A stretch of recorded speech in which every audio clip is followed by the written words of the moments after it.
সংস্কারের দাবিতে কুষ্টিয়া খুলনা মহাসড়ক অবরোধ করে ব্লকেট কর্মসূচি পালন করেছেন ইসলামী বিশ্ববিদ্যালয়ের শিক্ষার্থীরা। এ সময় সড়কে ক্রিকেট খেলতে দেখা যায় তাদের। বুধবার বিকেলে আগ্রাসন বিরোধী শিক্ষার্থী জোটের ব্যানারে বিশ্ববিদ্যালয়ের প্রধান ফটক সংলগ্ন খুলনা কুষ্টিয়া মহাসড়ক অবরোধ করেন তারা। পরে বিকেল 4:30টার দিকে সড়ক ছেড়ে দেন। আন্দোলনকারী শিক্ষার্থীরা জানান, বিশ্ববিদ্যালয় থেকে কুষ্টিয়া ও ঝিনাইদহ পর্যন্ত উভয় সড়কের বেশিরভাগই দীর্ঘদিন ধরে খানাখন্দে ভরা। এতে বিশ্ববিদ্যালয়ের শিক্ষার্থী সহ সড়কে চলাচলকারী যাত্রীরা প্রতিনিয়ত ভোগান্তিতে পড়েন।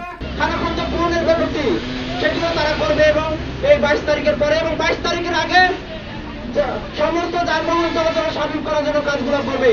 সংগ্রামী সহযোগিতা বন্ধুগণ, আপনারা এতক্ষণ আমাদের সাথে ছিলেন, সেজন্য আপনাদের ধন্যবাদ এবং কৃতজ্ঞতা জানাচ্ছি। সড়ক সংস্কারের দাবিতে বিভিন্ন সময় শিক্ষার্থীরা দাবি জানালেও কোনো পদক্ষেপ নেওয়া হয়নি। এই এক সপ্তাহের ভিতরে এই কাজগুলো যদি জেলা প্রশাসন করতে ব্যর্থ হয়, তাহলে আমরা আগামী দিনে এই দুর্বার আন্দোলন করে তুলব।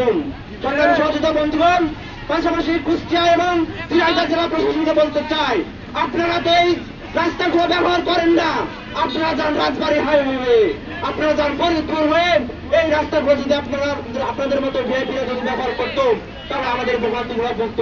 মোবাশির আমিন নামের এক শিক্ষার্থী বলেন, সংস্কারের নামে সড়কে শুধু ইট বসানো হয়েছে।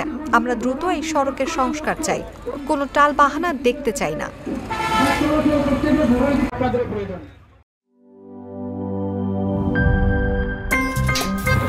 আমার একটা স্মার্ট সিদ্ধান্তে 25% গ্যাসের খরচ কমেছে। ভাবছেন কিভাবে?